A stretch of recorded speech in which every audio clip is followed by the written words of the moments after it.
عائشة رضي الله تعالى عنها قالت كان رسول الله صلى الله عليه وسلم يستفتح الصلاة بالتكبير والقراءة بالحمد لله رب العالمين وكان إذا ركع لم يشخص رأسه ولم يصوبه ولكن بين ذلك وكان إذا رفع رأسه من الركوع لم يسجد حتى يستوي قائما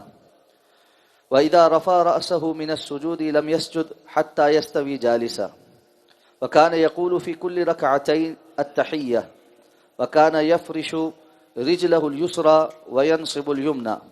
وكان ينهى عن عقبة الشيطان وينهى أن يفترش الرجل ذراعيه افتراش السبع وكان يختم الصلاة بالتسليم اخرجہ مسلم وصححہ۔ ام المؤمنین حضرت عائشہ صدیقہ رضی اللہ تعالی عنہا بیان فرماتی ہیں کہ رسول اللہ صلی اللہ علیہ وسلم اپنی نماز کا آغاز تکبیر سے کرتے تھے، یعنی اللہ اکبر کہہ کر نماز شروع کرتے تھے۔ والقراءۃ بالحمد للہ رب العالمین، اور قراءت کی ابتدا الحمد للہ رب العالمین سے کرتے تھے۔ وکان اذا رکع لم یشخص رأسہ، اور جب رکوع کرتے تو آپ اپنے سر کو ایسے اٹھا کر نہیں رکھتے تھے۔ ولم یصوبہ، اور نہ ہی بالکل ایسے نیچے جھکا لیتے تھے۔ ولکن بین ذلک، لیکن ان دونوں حالتوں کے درمیان، یعنی بالکل کمر کے ساتھ سیدھا رکھتے تھے۔ وکان اذا رفع رأسہ من الرکوع لم یسجد حتی یستوی قائما، اور آپ جب رکوع سے اپنا سر اٹھاتے تو اس وقت تک سجدے میں نہیں جاتے تھے جب تک کہ پورے سیدھے کھڑے نہ ہو جاتے، اور جب آپ صلی اللہ علیہ وسلم سجدے کرتے ہوئے ایک سجدے کے بعد اٹھتے تو دوسرا سجدہ اس وقت تک نہیں کر لیتے تھے جب تک مکمل بیٹھ نہیں لیتے تھے۔ اور آپ صلی اللہ علیہ وسلم ہر 2 رکعتوں کے درمیان التحیات بیٹھتے تھے، اور التحیات بیٹھتے ہوئے آپ اپنے بائیں پاؤں کو بچھاتے تھے اور دائیں پاؤں کو ایسے نصب کر کے کھڑا کرتے تھے۔ اور آپ صلی اللہ علیہ وسلم نے عقبۃ الشیطان، یعنی شیطان کی طرح پنجوں کے بل بیٹھنے سے منع فرمایا، اور اس بات سے بھی منع فرمایا ہے کہ بندہ چیرنے پھاڑنے والے جو جانور ہیں ان کی طرح اپنے ہاتھوں کو زمین پر سجدے کی حالت میں بچھا لے۔ اور آپ صلی اللہ علیہ وسلم نماز کا خاتمہ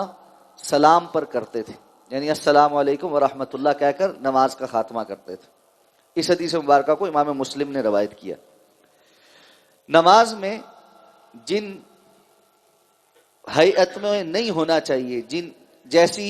شباہت یا جیسی بعض ارکان کے اندر جس قسم کی شکل و صورت نہیں بنانی چاہیے، اس حدیث مبارکہ میں بنیادی طور پہ ان کا تذکرہ ہے۔ تو سب سے پہلی بات جو حدیث میں ذکر ہوئی ہے کہ آپ صلی اللہ علیہ وسلم نماز کا آغاز تکبیر سے کرتے تھے، اور اللہ اکبر کہہ کر انسان نماز کو شروع کرتا ہے۔ دوسری بات جو اماں جی نے فرمائی وہ یہ کہ آپ قرات کا آغاز الحمدللہ رب العالمین سے کرتے تھے۔ یہاں اس حدیث کو لا کر جو مسئلہ ثابت کیا ہے علامہ ابن حجر العسقلانی رحمہ اللہ نے، وہ یہ ہے کہ نماز میں بسم اللہ الرحمن الرحیم جو ہے سورہ فاتحہ سے پہلے وہ آہستہ آواز سے پڑھی جائے گی، اونچی آواز سے نہیں پڑھی جائے گی، کیونکہ ماں جی کہتی ہیں کہ اللہ کے رسول صلی اللہ علیہ وسلم نماز میں قرات کا آغاز الحمدللہ رب العالمین سے کرتے تھے۔ بہرحال اس مسئلے میں علماء میں اختلاف بھی ہے، اور اختلاف کی وجہ یہ ہے کہ صحابہ کرام سے نماز میں سورہ فاتحہ میں بسم اللہ الرحمن الرحیم اونچی آواز سے پڑھنا بھی ثابت ہے۔ تو یہ دونوں ہی عمل رسول اللہ صلی اللہ علیہ وسلم کی سنت ہوئے، کبھی بسم اللہ الرحمن الرحیم پست آواز میں پڑھنا، اور عموم آپ کا یہی تھا، اور کبھی بسم اللہ الرحمن الرحیم اونچی آواز سے پڑھ لینا کہ صحابہ کرام نے یقیناً آپ کو ایسا کرتے ہوئے دیکھا تو وہ قرات میں ایسا کرتے تھے۔ اور پھر آپ صلی اللہ علیہ وسلم رکوع میں جاتے تو اپنے سر کو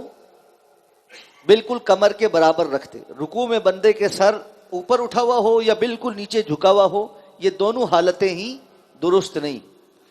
اسی طرح جب آپ رکوع سے سر اٹھاتے تو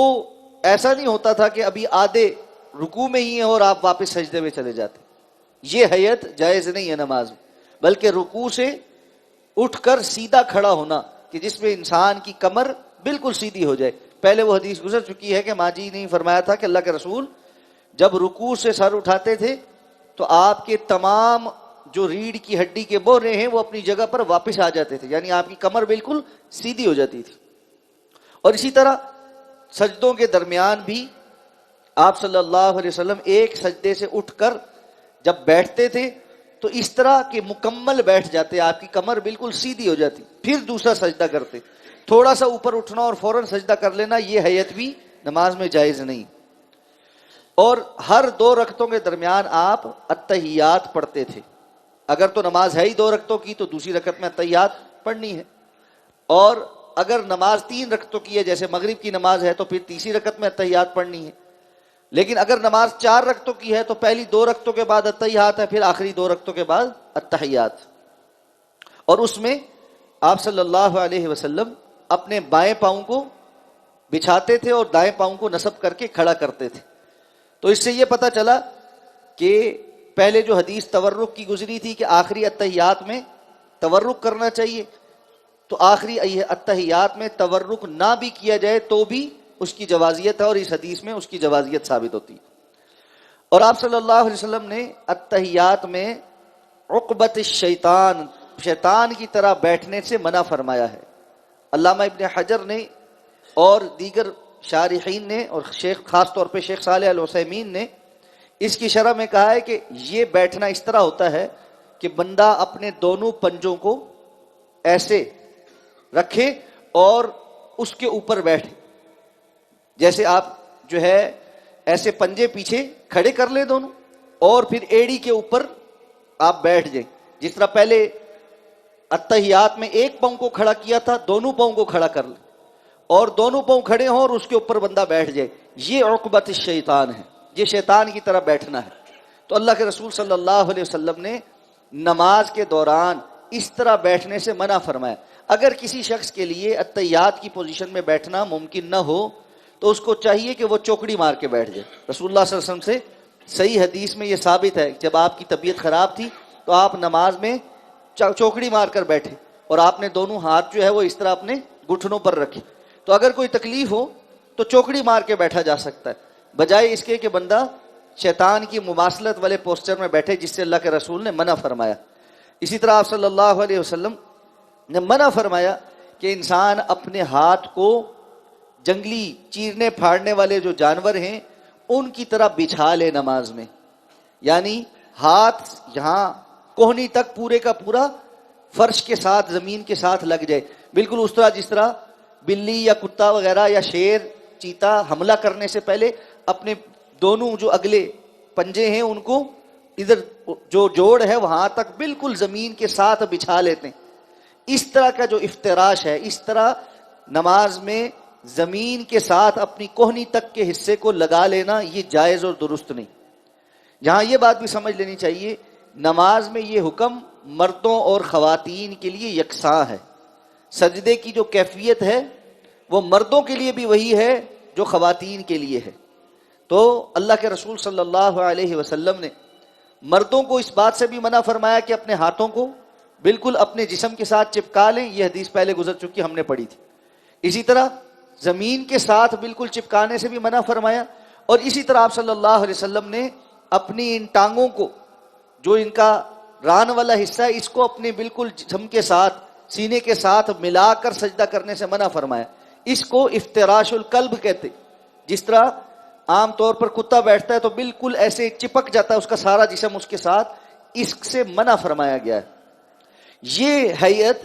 مردوں کے لیے بھی ممنوع ہے اور خواتین کے لیے بھی ممنوع ہے۔ ہمارے ہاں عموماً خواتین کو یہ کہا جاتا ہے کہ وہ بہت سمٹ کر سجدہ کریں، اور اس میں یہ ساری پابندیاں ان کے اوپر سے اٹھا دی گئی ہیں، جبکہ کسی صحیح حدیث میں خواتین کے لیے ایسی کوئی خصوصیت یا ان کی سجدے کی کیفیت کے اندر جو تغیر ہے وہ ثابت نہیں ہے۔ اس لیے خواتین کو بھی سجدہ اسی طرح کرنا چاہیے۔ ہاں، ان کے لباس کے جو معاملات ہیں وہ پہلے جو ہے وہ گزر چکے ہیں نماز کی شروط کے باب میں، کہ خواتین کے لیے سر سے لے کر پاؤں تک کا جو جسم ہے اس کو پورے مکمل لباس سے یا چادر سے ڈھانپنا، جس میں ان کی ذہنی جو جو ان کی جسمانی خد و خال ہیں وہ واضح نہ ہو رہے ہوں، تو وہ اس کا اہتمام کرنا ہے. باقی نماز اسی طریقے سے ہے جیسے مردوں کے لیے ہے ویسے ہی خواتین کے لیے. اور آپ صلی اللہ علیہ وسلم نماز کا خاتمہ سلام پر کرتے تھے، السلام علیکم ورحمۃ اللہ، السلام علیکم ورحمۃ اللہ، ایک مرتبہ دائیں جانب اور ایک مرتبہ بائیں جانب. اللہ ہمیں سمجھ کر عمل کرنے کی توفیق عطا فرمائے. سبحانک اللہم و بحمدک، نشہد ان لا الہ الا انت، نستغفرک و نتوب.